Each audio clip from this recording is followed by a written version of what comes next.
Very good afternoon to all of you. मैं अपने एक स्टूडेंट का NISCL AO जर्नलिस्ट का इंटरव्यू लेने जा रहा हूँ। इनका इंटरव्यू अपकमिंग डेज में है। आप ये मॉक सुने, लैंग्वेज बैरियर नहीं है, सबसे पहले ये मन से निकाल दें, रादर देन आप पैनल के सामने इंग्लिश हिंदी कंफ्यूज करके गलत इंटरव्यू दे जाएं। हाँ, अगर आप स्टूडेंट हैं तो आपका सब्जेक्ट बिल्कुल मैटर करता है, वो कितना भी पुराना हो। इंश्योरेंस के टर्म्स मैटर करते हैं, NICL का होम पेज मैटर करता है, एडा के बारे में नॉलेज मैटर करता है, बेसिक बैंकिंग मैटर करता है, आपका HR क्वेश्चन, इंट्रोडक्शन, आपका स्टेट मैटर करता है। इतना तो आप प्रिपेयर जरूर करें, सटीक पढ़ाई करें, इधर उधर 50 जगह फॉलो ना करें। ओके, चलिए स्टार्ट करते हैं। May I come in, sir? Yes please come. Thank you, sir. Sir, very good afternoon. Very good afternoon, please have a seat. Thank you, sir. आप आज NICL के लिए आए हैं। सबसे पहले मुझे इसका बेसिक वर्क प्रोफाइल, आपने यहाँ जॉब तो नहीं किया है, बट एक NICL AO जर्नलिस्ट का काम क्या होता है? सर, NICL AO ये एक एडमिनिस्ट्रेटिव पोजीशन की जॉब होती है, जो बेसिक जो स्टार्टिंग लेवल की जो जॉब है, ये पोजीशन होती है स्केल 1 की। इसमें सर AO जो है ये अंडर राइटर का काम करता है। तो जो एनालिसिस करना, जो रिस्क प्रपोजल आते हैं उसको एनालिसिस करना, उनका इवैल्यूएशन करना, ये सारी चीजें एक AO देखता है और उसके हिसाब से फिर जो प्रीमियम डिसाइड किए जाते हैं, ये भी एक AO का काम होता है। साथ ही साथ में जो क्लेम्स वगैरह जो आते हैं उनको ऑथराइज करना या फिर उन्हें अप्रूव करना, ये काम भी एक AO करता है। गुड। जैसा कि अगर मैं कुछ टर्मिनोलॉजी पूछूं, आप इंश्योरेंस सेक्टर के इंटरव्यू के लिए आए हैं, आपने सुना है इनकर्ड क्लेम रेशियो क्या होता है? हाँ सर, बताइए उसके बारे में। क्लेम रेशियो जो है ये एक जनरल इंश्योरर की जो कैपेसिटी है क्लेम को पे करने की या फिर सेटल करने की, ये इसे दर्शाता है। मतलब जैसे किसी कंपनी का अगर प्रीमियम किसी कंपनी में आ रहा है, ओके, उससे अगर ज्यादा क्लेम सेटल अगर वो कंपनी कर रही है तो इसका मतलब ये है कि कंपनी घाटे में जा रही है। तो मतलब जो क्लेम सेटलमेंट रेशियो जो है किसी कंपनी का, वो कभी भी 1 से कम ही होना चाहिए अगर कंपनी को प्रॉफिटेबल दिखना हो तो। और क्लेम सेटलमेंट रेशियो का जो परसेंटेज होता है, जो एक आइडियल रेंज माना जाता है, ये होता है 75% से 95% के बीच में। अभी इंश्योरेंस सेक्टर का पेनिट्रेशन इंडिया में ज़्यादा नहीं है, तो कितना पेनिट्रेशन है? और ये जो अपॉर्चुनिटी है न्यू ज्वाइनिंग के लिए, मतलब आप लोग को बिजनेस करने में कैसा फील होगा, या कितनी अपॉर्चुनिटी है आपके लिए? सर, फिलहाल जो इंश्योरेंस सेक्टर का जो पेनिट्रेशन इंडिया में है ये काफी कम है। तो इसलिए जो अनटैप्ड जो मार्केट है हमारे लिए, जिसमें हमें काफी कुछ चीजें करने के लिए मिल सकती है, काफी कुछ एक्सप्लोरेशन करने को मिल सकता है। तो जैसे सर अभी फिलहाल इंश्योरेंस का जो पेनिट्रेशन इंडिया में है, लाइफ और नॉन लाइफ को पकड़ के 4% है, और जनरल इंश्योरेंस में तो और काफी कम हो जाता है, अराउंड 3.7% ही है। तो सर मुझे लगता है कि अगर हमें इंश्योरेंस सेक्टर में काफी ज्यादा चांसेस होंगे, काफी कुछ काम करने को मिलेगा और काफी कुछ सीखने को भी मिलेगा। Very good. एक टर्म सुना है आपने, कंबाइंड रेशियो? हाँ सर, बताइए इसके बारे में। कंबाइंड रेशियो एक्चुअली एक मेजरमेंट होता है कंपनी का, जो एक एक्चुअल सिनारियो होता है प्रॉफिटेबिलिटी का। अगर हमें किसी कंपनी का या फिर एक्चुअली इंश्योरेंस कंपनी का अगर हमें प्रॉपर तरीके से प्रॉफिटेबिलिटी को अगर चेक करना हो तो हमें कंबाइंड रेशियो से पता चलता है। क्योंकि कंबाइंड रेशियो में जो कंपनी के एक्सपेंस रेशियो को भी ऐड किया जाता है इनकर्ड क्लेम रेशियो के साथ में, और ये भी हमेशा 1 से नीचे ही होना चाहिए। और फिलहाल सर जो NICL का जो कंबाइंड रेशियो है ये काफी हेल्दी है, 97% है। तो इसका मतलब ये है कि कंपनी प्रॉफिट शो कर रही है। क्लेम सेटलमेंट रेशियो सुना है आपने? हाँ सर। क्या होता है ये? सर, क्लेम सेटलमेंट रेशियो का मतलब ये होता है कि कंपनी एक साल में जितने क्लेम कंपनी के पास आ रहे हैं उसमें से कंपनी कितने क्लेम को सेटल कर पा रही है, ये क्लेम सेटलमेंट रेशियो होता है। और किसी भी कंपनी का जो क्लेम सेटलमेंट रेशियो होता है, ये अगर हमें पता करना हो कितना अच्छा है, तो फिर सर उसे 2 टाइप में पता करना जरूरी होता है कि हम claim settlement ratio by number से एक तो पता करें और बाय वैल्यू से भी। कभी कभार एक टर्म आता है न्यूज़पेपर में या साइट्स वगैरह पे इंश्योरेंस से रिलेटेड, टॉपअप और सुपर टॉपअप। इंश्योरेंस से रिलेटेड है ये?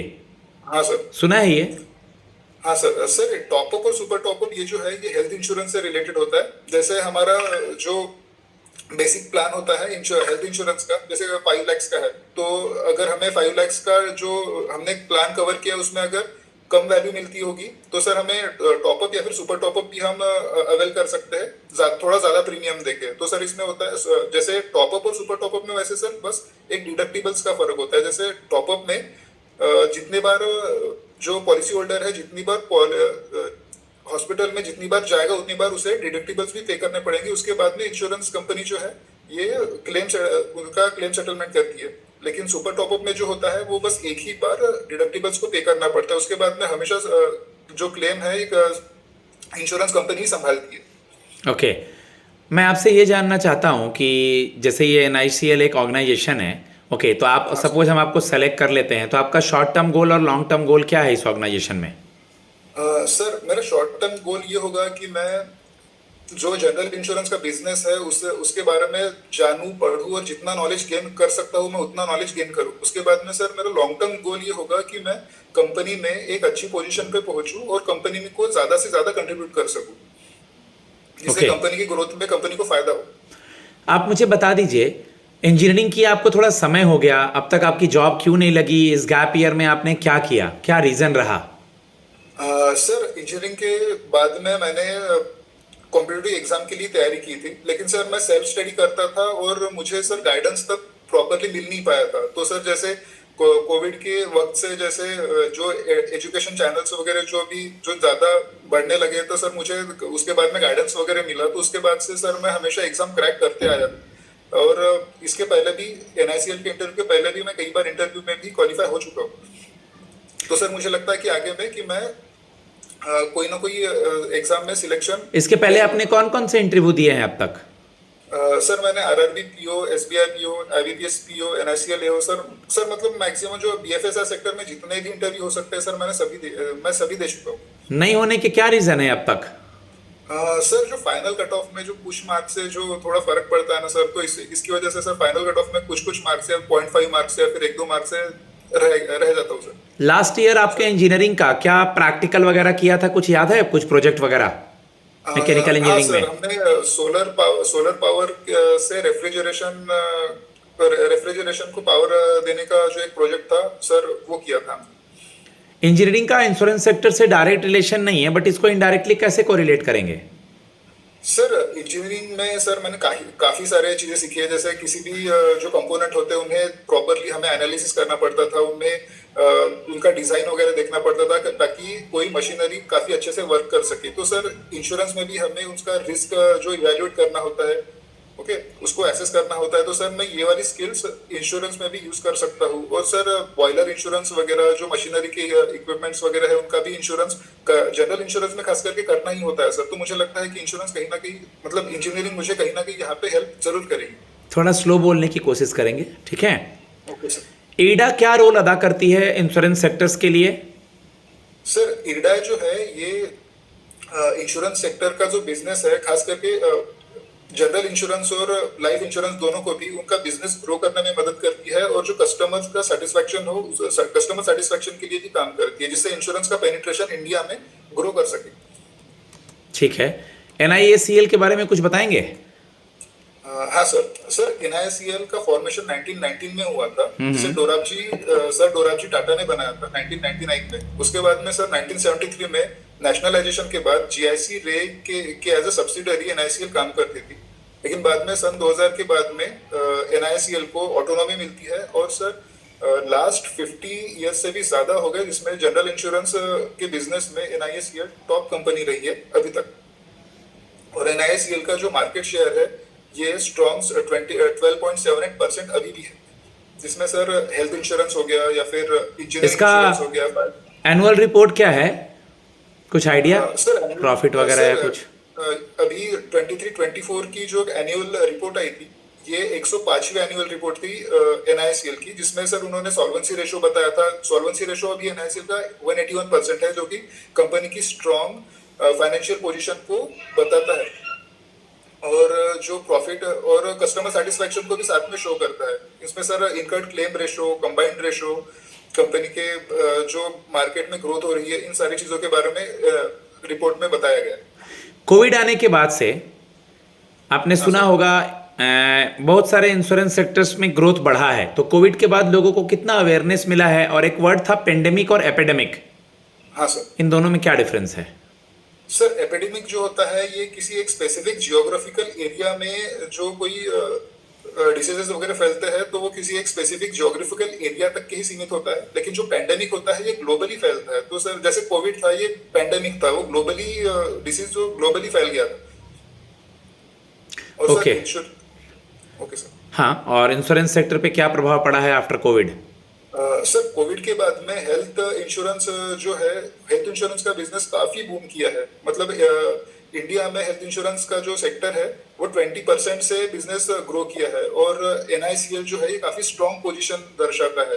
लास्ट ईयर में ही एनआईसीएल ने अराउंड 18,000 करोड़ के जो प्रीमियम्स थे वो कलेक्ट किए थे, जो ये भी दर्शाता है कि एनआईसीएल एक टॉप कंपनी है हेल्थ इंश्योरेंस के सेक्टर में। ठीक है, इसकी पोस्टिंग पैन इंडिया होती है, हम आपकी पोस्टिंग इंडिया में कहीं भी कर देंगे, साउथ में या नॉर्थ में, तो कैसे मैनेज करेंगे? सर इसके लिए मैं ये कहना चाहूंगा कि सर मुझे ट्रैवलिंग करना काफी पसंद है और मुझे लोगों से बात करना अच्छा लगेगा या फिर नई जगह को एक्सप्लोर करना भी अच्छा लगेगा। तो सर मुझे वहाँ पे एडजस्ट होने की ज्यादा तकलीफ नहीं होगी। और वैसे भी सर आजकल सभी लोगों का जो ट्रैवलिंग वगैरह जो होता है या फिर जो बिजनेस करते हैं या फिर कोई जॉब करते हैं, तो सर नॉर्थ के लोग या फिर साउथ के लोग एक दूसरे जगह में रहते ही है। तो सर साथ में मैं भी वैसे ही एडजस्ट कर लूंगा आराम से। आज का पेपर पढ़ा के आपने फ्रंट पेज देखने की कोशिश करी क्या? हाँ सर। क्या था फ्रंट पेज का? एक दो न्यूज अगर मैं आपसे खुद से पूछना चाहूंगा तो? सर फ्रंट पेज पे था कि जो मणिपुर रिलेटेड एक न्यूज थी, जिसमें सर मुझे बस मैंने सर ऊपर से देखा था कि मणिपुर रिलेटेड एक न्यूज थी। ओके। सर उसके बारे में ज्यादा मुझे पता नहीं है। और न्यू गवर्नर से लेकर के उन्होंने कुछ सजेस्ट किया था एनएसए के रिलेटेड। ठीक है, चलिए, निकोबार आइसलैंड करके कोई न्यूज आया चल रहा है अभी, ग्रेट निकोबार आइसलैंड, वो टॉपिक देखा था क्या आपने?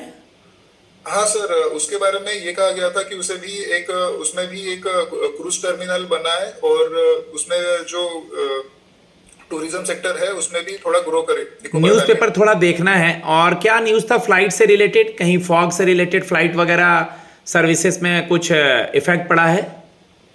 सर मैंने ये वाली न्यूज़ कवर नहीं की। ठीक है, दिल्ली में अभी के सीजन में जनवरी में बहुत फॉग होता है, डेंस फॉग, तो अप्रॉक्सीमेटली 500 फ्लाइट्स जो है वो मतलब इफेक्ट हुए हैं इससे। Okay sir. लास्ट सवाल, हम आपको सेलेक्ट कर लेते हैं तो कुछ समय बाद अगर आप इसको छोड़ के चले जाएंगे और आपको कुछ समय से जॉब नहीं मिल रहा है, तो क्या आप कितने समय तक हमारे यहाँ रहेंगे या अच्छी अपॉर्चुनिटी मिलेगी तो छोड़ के चले जाएंगे? सर मैं अभी तक के टोटली अभी प्रिपरेशन ही करता हूँ। ओके, सो मुझे लगता है कि सर जैसे अगर मेरा यहाँ पे सिलेक्शन होता है तो मैं ये देखूंगा कि मैं एनआईसीएल के साथ ही खुद को ग्रो करने की कोशिश करूँ, ना कि दूसरी तरफ कोई जॉब अगर मिलता है, अगर अपॉर्चुनिटी मिलती है तो फिर वहां जाने से अच्छा एनआईसीएल मुझे काफी अच्छा ग्रोथ अपॉर्चुनिटी भी दे रहा है। तो मुझे लगता है कि सर मैं एनआईसीएल के साथ ही ग्रो करना चाहूंगा। मैं अपने स्टूडेंट को फीडबैक देता हूँ, इन्होंने अच्छा इंटरव्यू दिया, आप इससे हेल्प लें। ओके, इसी तरह अपना सब्जेक्ट करंट इंश्योरेंस का नॉलेज, बेसिक बैंकिंग मैंने नहीं पूछा बट कम से कम monetary policy, repo rate, reverse repo rate, Reserve Bank of India, current affair specially आपके सब्जेक्ट के क्वेश्चंस, ये सब आपसे पूछे जाएंगे। ओके, मुझसे कांटेक्ट करना चाहते हैं तो मेरा नंबर है 7503235358। Thanks a lot. अभी जर्नलिस्ट और अकाउंट्स के इंटरव्यूज चल रहे हैं एनआईसीएल एओ के, कुछ दिन में यूआईआईसी एओ के डिफरेंट पोस्ट के इंटरव्यू स्टार्ट होंगे, आईबीपीएस पीओ के स्टार्ट होंगे और स्पेशलिस्ट ऑफिसर आईबीपीएस एसओ के भी इंटरव्यू स्टार्ट होंगे। IDBI jam, Karnataka bank clerical, ये सब इंटरव्यूज अभी चल रहे हैं। धन्यवाद, थैंक्स अलॉट।